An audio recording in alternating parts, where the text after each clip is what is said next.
Thank you, everybody, for coming to the Aaron Torres Podcast YouTube page. If you could do me a quick favor, see that little subscribe button at the bottom of your screen? Go ahead, click that subscribe button. Really does help our channel grow, our audience grow, and I really do appreciate it more than you know. So click that subscribe button. Appreciate your support. Now, here's the video that you came here for. Hey, I am back. Gonna be back. I do want to switch gears. Want to go ahead and quickly follow up on a story that we discussed on Monday's Aaron Torres pod. It involves those old Duke Blue Devils who hosted North Carolina on Saturday at Cameron Indoor Arena. Now, I don't really want to talk about much about the game because North Carolina took care of business, wins a second game against Duke, clinches an outright ACC title. But I bring it up because some of the stuff that happened on the court and some of the stuff that happened off the court after the game certainly caught my attention, and I certainly thought it would become a national conversation. By now, you probably know what those things were, right? The first thing, during the game, we saw our old buddy Kyle Filipowski, part of a national discourse about court storming and player safety 2 weeks ago. Well, what was he doing on the court? He was sticking his foot up when Harrison Ingram, the North Carolina star wing, tried to run by him. You all saw the video. You don't need me to rehash, but essentially there's a loose ball. Both guys end up on the floor, whatever. Harrison Ingram's trying to run by. Kyle Filipowski sticks his foot up. And while I don't think it was the most egregious thing in the world, I do think it was pretty obvious that he was trying to trip Harrison Ingram, which obviously could have potentially led to injury. Then, of course, there was what happened after the game. North Carolina wins outright ACC title, and they were kind of feeling themselves, as a lot of young people do, in a moment of excitement, whatever. Players start pointing at their ring fingers, pulling the Angel Reese, or I don't even know who started that celebration. I saw Aaron Donald do it in the Super Bowl a few years ago. They start pointing at their ring fingers, walking towards the Duke student section, and what do we see from there? Duke's fans, the Cameron Crazies, the revered and adored Cameron Crazies, throwing ice at UNC's players, throwing water at UNC's players, couple water bottles, whatever. And so we talked about it on Monday's show. Sunday night we recorded, and I assumed that by Monday it would become a little bit of a talking point. Maybe not the biggest story in sports, but a couple weeks after the discourse about Kyle Filipowski and court storming, a couple weeks after all of these crazy situations between fans and players, figured some people would feel the need to talk about it. Instead, I noticed on Monday, nobody's really talking about it. Maybe a comment in passing on a college basketball related TV show or podcast kind of gets brushed under the rug. Then I realized on Tuesday, I was actually out walking my dog. I was like, I really haven't heard anyone make any type of deal or any type of conversation about this behavior other than me. And so I was sitting there thinking, if you needed proof that there are certain teams and certain programs and certain schools that are simply covered in a completely different manner than others, all you have to do is follow the breadcrumbs and follow this Duke story. Because if this doesn't make it obvious that certain programs just get treated with kid gloves, I don't know what else there is to say. Now, before we get into it, just want to make one thing clear. I'm going to be blunt. What happened on Saturday really doesn't bother me all that much. Just going to say it. I don't get outraged about much. I mean, don't abuse animals, don't abuse kids, treat people with a basic level of respect. Like, there isn't much that gets me like legitimately angry and legitimately fired up. At the same time, though, one thing about me, and we discussed this, is that I always believe that we should cover everyone and everything equally. Many of you may have found me maybe during those college basketball FBI trials, right? And I noticed how everybody's trying to kill Sean Miller, trying to kill Will Wade. Bill Self kind of gets caught saying the same things on wiretap. There's some text messages between him and Adidas. Nobody's saying much about Bill Self. And so all I said is, listen, we're going to crush Sean Miller. Okay. We're going to crush Will Wade. Okay. But what about Bill Self? By the way, it was the same last year, if you remember. Alabama football.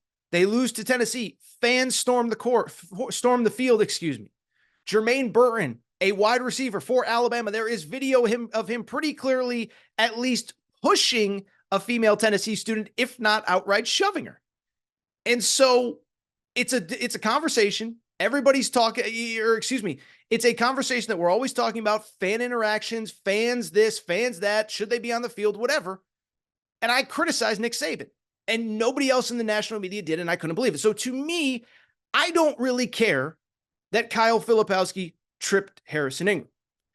I don't even really care that much that Duke's fans were throwing stuff on the court. Where I care, though, is pretty straightforward. Is if we are going to turn Kyle Filipowski into the biggest victim in the world because a Wake Forest fan happened to potentially maybe brush against him when there was a court storming, then we also have to talk about the fact that he's out here trying to trip people, or very apparently, obviously trying to trip people against North Carolina. Do I think it's the end of the world? No. Do I think Kyle Filipowski should get thrown out of the country, arrested? No, of course not. But if we're going to call for Wake Forest fans to be arrested for stepping on the court, then we should also at least call out Kyle Filipowski. Now, I know they're not the same. I know they're not apples to apples. One is the court. One is a player, is two players playing on the court. But it's either about player safety or it's not. To me, it's the same thing with the fans. And we talked about this on Monday's show. Listen, I don't think you should throw stuff on the court. And I think you should be punished as such if you get caught. But I don't think it's the end of the world if a Duke fan throws a little, an empty bottle or water or whatever, or ice on the court. But we have so often seen situations where fans are thrown out of games, tickets are removed, whatever, for heckling, for talking, for doing this, for doing that. I still go back to 2-3 years ago. A single Celtics fan threw a water bottle on the court when Kyrie Irving was there stomping on the Celtics logo. And everybody demanded he be arrested, and we had to have a national conversation about fan behavior. So if we are going to have a national conversation about fan behavior when a single Boston Celtics fan throws a bottle on the floor, we have to have it when Duke fans are doing the same. And it's the same with Kyle Filipowski. If we don't believe in court storming because it is going to impact player safety, then we also have to talk about Kyle Filipowski doing something on purpose that could potentially injure a player, or at least ask the questions. Kyle Filipowski, after the game, claims he didn't do anything. No follow-ups, no nothing, no whatever. No questions to Duke, no questions to the ACC. Should he be suspended? Should he this? Should he that? I'm not saying he should. All I'm saying is the question should be asked. But I bring it up because, to me, this is so obvious that certain programs and certain teams are covered in certain ways. And if you don't believe me, just think about all the examples I've already given you and a couple more. Think about it. By the way, I had a lot of Tennessee fans in my mentions about Duke and Kyle Filipowski, and I thought they brought up a great point. Remember about, 3 football seasons ago? So not this past one, not the year before, but it must have been, the fall of 2021. Tennessee was in the midst of a pretty good season, year one, Hendon Hooker, whatever. They welcome Ole Miss to town. Ole Miss, of course, is coached by Lane Kiffin, Tennessee's former head coach.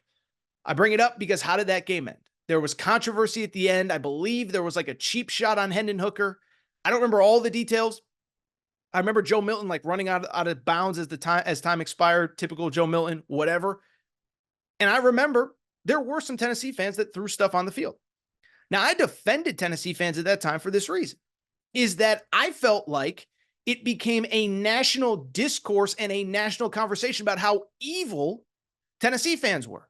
And again, I treat everybody equally. And I said, this is what I said at the time. I said, and this is truly what I believed. I said, look, if we're going to have a real conversation about Tennessee fans, then let's do this. Neyland Stadium holds 101,000, almost 102,000 people.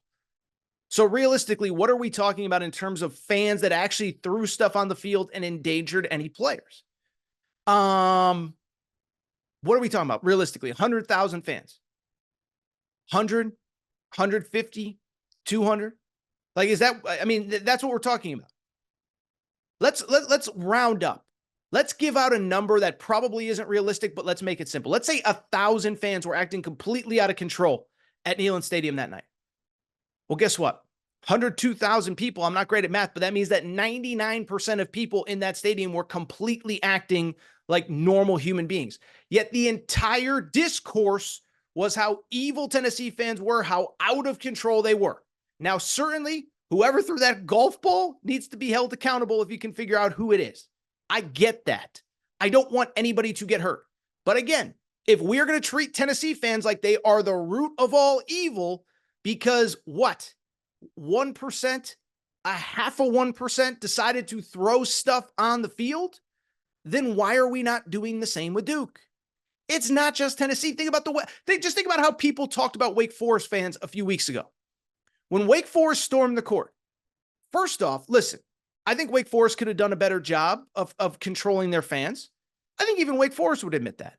I think in a perfect world, they would have had a better structure in place, a better system in place where you can meet in the middle, where you don't have to arrest everybody that runs on the court.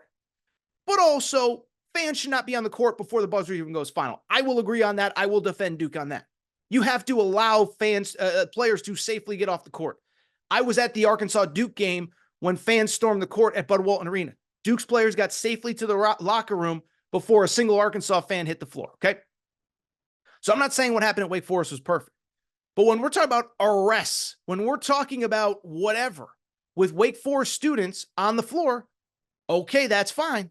But we should also be talking about arrests when it comes to Duke fans who are throwing stuff at Carolina fans. Should we not? Is it really about player safety? Or is it really about protecting Duke? And finally, I thought about this, by the way. Remember by the way, hey, did you ever notice? Let's go back to the court storming for a minute. You ever notice how court storming was never a national crisis until it happened to Duke? Because I was thinking about this. Think about this. About a week or so before Duke got court stormed at Wake Forest, remember UConn lost at Creighton? And I was thinking about this. This is crazy. Remember this. UConn loses at Creighton. Creighton fans stormed the court. Nobody cared. Nobody was outraged. Nobody was demanding arrests. Nothing like that. I thought this was interesting, though. Do you remember the video that came out a day later, 2 days later, 3 days later, whatever? It was a video of Dan Hurley, the UConn coach, walking out of the arena. Now, depending on what video you saw, there were certain people that, you know, were certainly heckling Dan Hurley. But Dan Hurley basically said, like, look, if you come near me, there's going to be problems. And he was pointing to his security. What was the conversation? It wasn't ban court storming. It wasn't arrest everybody. It was Dan Hurley is completely out of control. So just think about that. Court storming at Wake Forest. We have to ban it, protect Duke players. Court storming at Creighton. Dan Hurley is out of control by telling a Creighton fan that if you come near me, there's going to be a problem. So I don't mean to go on. There's other stuff we got to get to, and there are bigger crises in life. I'm not going to pretend like this is the biggest thing in the world. Again, I don't really care. It doesn't I don't think Duke fans should be arrested because a couple idiots threw a couple bottles or a couple ice cubes or whatever at North Carolina players. But what I do care about, treating everything fairly, covering everything evenly. And it is amazing to me that I remain the only person that I've seen anyway that has called out Duke for all the chaos. I can't believe nobody else is calling them out.